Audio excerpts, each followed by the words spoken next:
ప్రియ సహోదరి సహోదరులారా, యోహాను సువార్త 14వ అధ్యాయము 21 వచనం నుండి 26 వచనం వరకు. నేటి సువార్తలో ప్రభు నన్ను ప్రేమించువాడు నా మాటను పాటించును అని తెలియజేస్తున్నాడు. నా ఆజ్ఞలను స్వీకరించి పాటించువాడే నన్ను ప్రేమించువాడు. నన్ను ప్రేమించువాడు నా తండ్రి వలన ప్రేమింపబడును.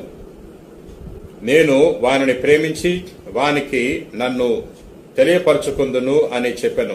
అంతటా ఇస్కారియోతు కాని యూదా, ప్రభు, లోకమునకు కాక మాకు మాత్రము తెలియపరచుకొనుట ఎట్లు సంభవించును అని అడిగెను.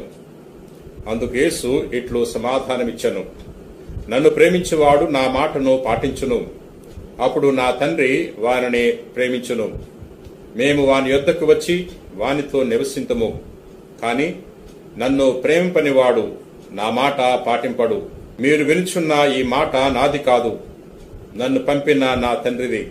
మీతో ఉండగానే నేను ఈ మాటలు మీతో చెప్పితిని.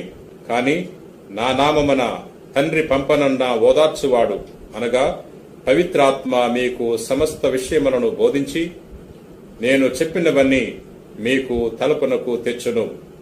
ఇది క్రీస్తు సువిశేషము. క్రీస్తువా మీకు స్తుతి కలుగునుగాక. ప్రార్థన చేసుకుందాం.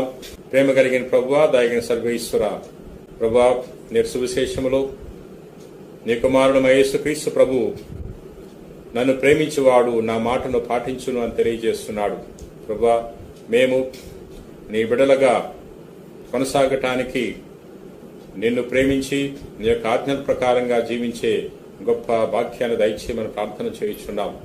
ప్రభువా, యొక్క వాక్యాన్ని ఆలకించి ప్రార్థన చేయుచున్న ప్రతి వారిని కూడా పేరు పేరున దీవించమని మా నాథుడైన క్రీస్తు ద్వారా మనవి చేయుచున్నాం తండ్రి.